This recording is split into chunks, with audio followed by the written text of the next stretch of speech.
Olá, queridos amigos.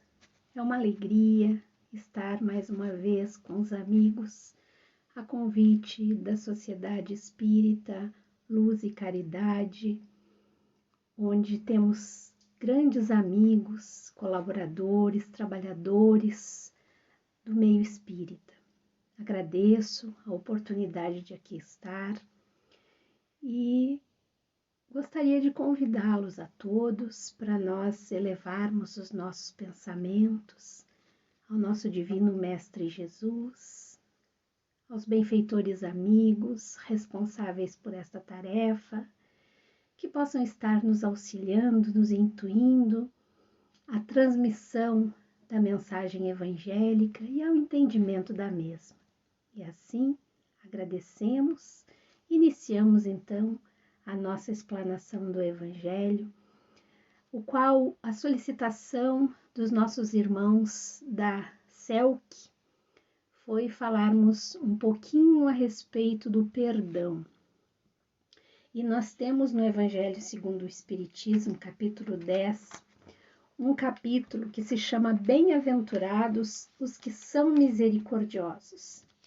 Esse capítulo, ele fala muito a respeito do perdão. Eu sugiro e recomendo aos irmãos que leiam o capítulo 10 do Evangelho segundo o Espiritismo, porque ele é uma lição, ele é um bálsamo, ele é esclarecedor e ao mesmo tempo consolador. Ele nos direciona, ele nos mostra caminhos a seguirmos no que diz respeito à grande necessidade que há para a humanidade como um todo de aprender a desenvolver essa tão bendita atitude que é o perdão, do qual todos nós precisamos sempre. Vivemos em um planeta de expiações e de provas, portanto, estamos constantemente nos equivocando. Muitas vezes estamos magoando, ferindo os nossos irmãos semelhantes e por conta disso, muitas vezes nós precisamos ser perdoados. E isso acontece também do outro lado. Muitas vezes nós nos magoamos, nós nos ressentimos. E todo esse processo demonstra justamente as nossas dificuldades, as nossas limitações no que diz respeito às questões das virtudes. Se precisamos receber o perdão de alguém, foi porque ofendemos. E se precisamos perdoar alguém, foi porque nos sentimos ofendidos. Qualquer uma das duas situações não é legal, não é bacana, não é bom. Denota, né, uma certa necessidade de melhoramento moral e espiritual. Então, é sobre isso que nós vamos conversar brevemente, o nosso tempo é bastante curto, por isso eu recomendo, leiam o capítulo 10 do Evangelho segundo o Espiritismo, que ele fala sobre a reconciliação com os adversários, que a gente aprenda o perdão para que Deus nos perdoe, sobre quais são os sacrifícios mais agradáveis a Deus, o argueiro e a trave no olho, fantástico, não julgueis para não serdes julgados, atire a primeira pedra aquele que não estiver com pecados, e tem mais a instrução dos espíritos com perdão das ofensas, a indulgência, e é permitido repreender os outros, notar as imperfeições de outrem, divulgar o mal de outrem. Então, realmente fantástico esse capítulo, recomendo. Então, perdoar quer dizer doar completamente, abrir mão de si mesmo, dar ou doar o próprio eu a outrem, neste caso ao ofensor, né? E em Mateus capítulo 18, Pedro pergunta a Jesus quantas vezes ele precisa perdoar o seu inimigo. E Jesus lhe responde que não 7 vezes, mas 70 vezes, 7 vezes. Jesus não está dizendo que nós devemos perdoar 490 vezes, que é o que corresponde aos 7 vezes 70 vezes. Mas Jesus quer nos dizer com isso que nós devemos perdoar incessantemente, incondicionalmente, infinitamente. Devemos perdoar sempre, portanto, sempre. E no Evangelho, lá no item 4 desse capítulo 10, nos é sugerido que há duas maneiras de orar. A maneira grande e nobre, que é a verdadeira, que é a necessária, que é a de coração, que é a pura. E a segunda maneira é aquela que é o perdão apenas através dos lábios. Qual será a maneira mais correta de nós perdoarmos? Qual será a maneira mais essencial? Qual será aquela que Jesus espera de nós? Então, Jesus, este que é o nosso mestre, ele é o nosso modelo, ele é o nosso guia. Ele nos ensinou tantas lições. Existem inúmeras histórias, parábolas contadas por Cristo, chamando-nos a atenção da necessidade de nós aprendermos o perdão verdadeiro, esse que é grande, que é nobre, esse que é generoso de coração. Porque muitas vezes nós dissemos assim, eu perdoo, né? Eu perdoo a pessoa. No entanto, nós falamos que perdoamos, mas ao mesmo tempo nós estamos torcendo para que aquela pessoa sofra por consequência do mal que ela haja nos feito. Isso não é perdoar, né? Isso é sentimento de vingança. O perdão é algo que vem lá do fundo da nossa alma e que nós realmente sentimos compaixão com relação àquele que nos fez mal, não desejando revide diante da maldade que tenhamos sofrido.